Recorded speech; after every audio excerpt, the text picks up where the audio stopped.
با هم ببینیم بهترین کمپانی های ماشین در کشور مختلف. اول کشور ایتالیا، لامبورگینی، فراری، مازراتی، آلفا رومئو. خیلی هاشون رو بیشتر میشناسیم هممون. پاگانی رو نمیشناسم، فیات رو میشناسم،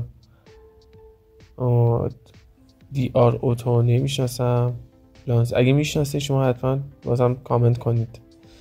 حالا کشور هند، اگه کشور هند من کمپانی هم داره، توتو موتورز، باجاج. حالا خیلی اسمهای سختی داره نمیتونم بخونم خیلی هاشونو. اگه میشناسید حتما بگید تو کامنت ها. نمیشناسم هیچ کدومو. حالا کشور آمریکا که خیلی هاشون معروف هستن، مثل داج، فورد، جیپ، این که خیلی معروفن، تسلا، کادیلاک. خیلی ماشین قدیمی هست، شورولت، اینا خیلی برندهای قدیمی هستن. اینا دوتا آخری ها نمیشناسم. پونتیاکو میشناسم، هومر هم میشناسم. حالا ببینیم چه کشوری بعدی.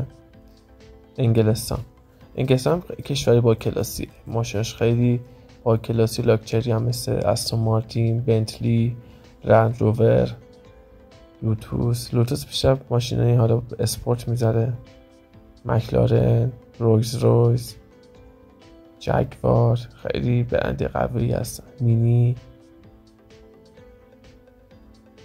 حالا ببینیم بعدی چه کشوری. فرانسه ماشیناش خوبه. بوگاتی،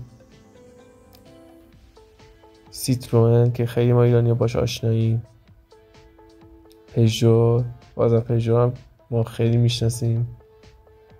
بیشتر ماشین فرانسوی رو میشناسیم. حالا ماشینای ژاپن که دیگه خوراکمونه دیگه. ماشینای ژاپنی، هوندا، ایسوز، مازدا، میتسوبیشی، نیسان، سوبرو که حالا یکم کمتر تو کشور ما، سوزوکی که موتوراش خیلی معروفن، تویوتا، لکسوس.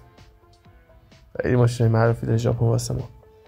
آلمان هم که دیگه مهد کمپانی‌های ماشین تو دنیا، اودی، بی ام و، ولکسواگن، اوپل، پورشه، بنز، میباخ، اسمارت که حالا کمتر میشناسن مردم کشور من.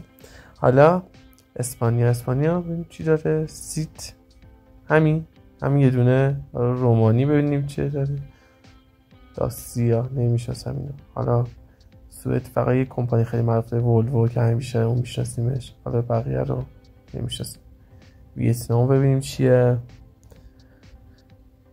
ویتنام نمیدونم، یه دونه بیشتر نداشت. حالا چینا ما خیلی هاشون رو میشناسیم ولی اسمشون رو، بلرانس که خیلی معروفه، چانگ، چری، اینا خیلی هاشون رو میشناسیم تو کشور خودمون ولی خب اسمشون واسمون سخته. دانگ فانک و اسمای دیگه. چیلی.